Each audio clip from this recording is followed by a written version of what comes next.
JEE mains के इस question में हम रिफ्लेक्शन, इमेज और पैरेललोग्राम की प्रॉपर्टी को डिस्कस करेंगे। एक लाइट रे है जो कि 1,2 से आ रही है ना। क्वेश्चन में क्या बोला गया, 1,2 से आ रही है। तो P जो है 1,2 है। वो एक्स एक्सिस पर एक पॉइंट Q है। लेट से Q है जो है x,0 है, क्योंकि y कोऑर्डिनेट 0 होगा। यहां से टकराकर वापस चली जाती है, रिफ्लेक्ट हो जाती है ना। तो रिफ्लेक्ट जो है वो R से होते हुए जाती है। तो R के कोऑर्डिनेट 4,3 है।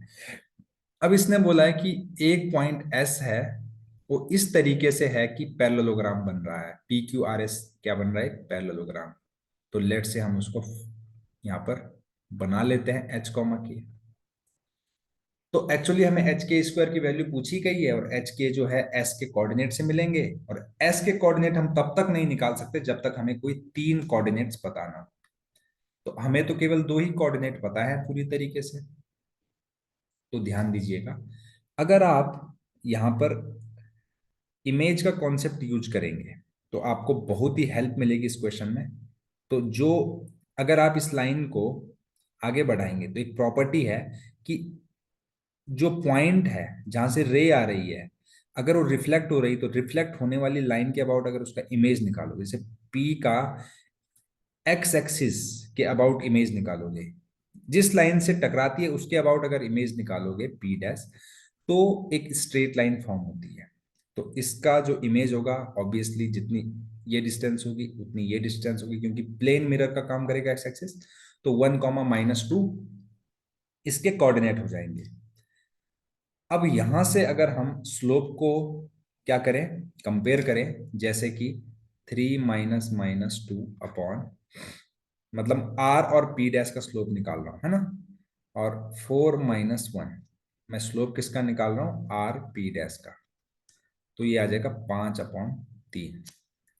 और ये स्लोप जो होगा equal to slope of Q P dash के बराबर होगा, जो कि होगा 0 - -2 अपॉन x-1, यानी कि 2/x-1 is equal to 5/3, which is equal to 6 equal to 5x-5। x की वैल्यू यहां से 11/5 आ जाएगी। तो यानी कि आपको इसका जो तीसरा वर्टेक्स है वो मिल चुका है।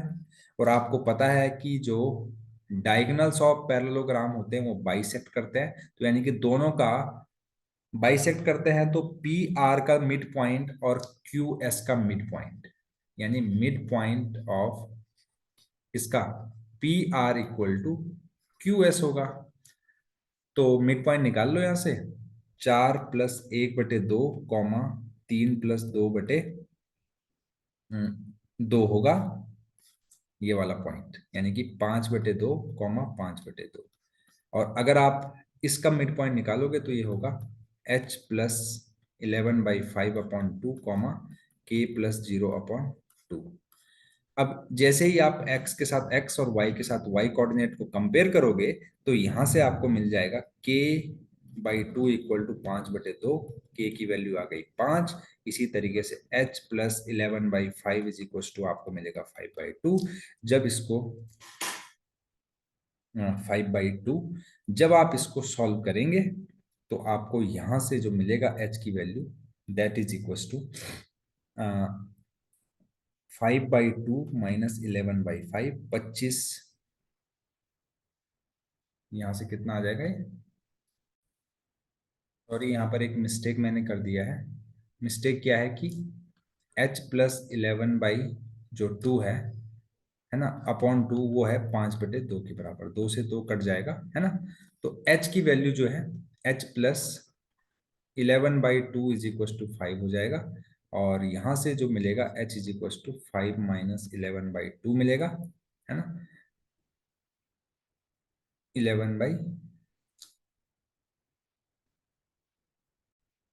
इसी तरीके से जब इसके x कोऑर्डिनेट को आप क्या करेंगे, कंपेयर करेंगे, तो आपको क्या मिलेगा, देखिए h+11/5 इज इक्वल टू 5।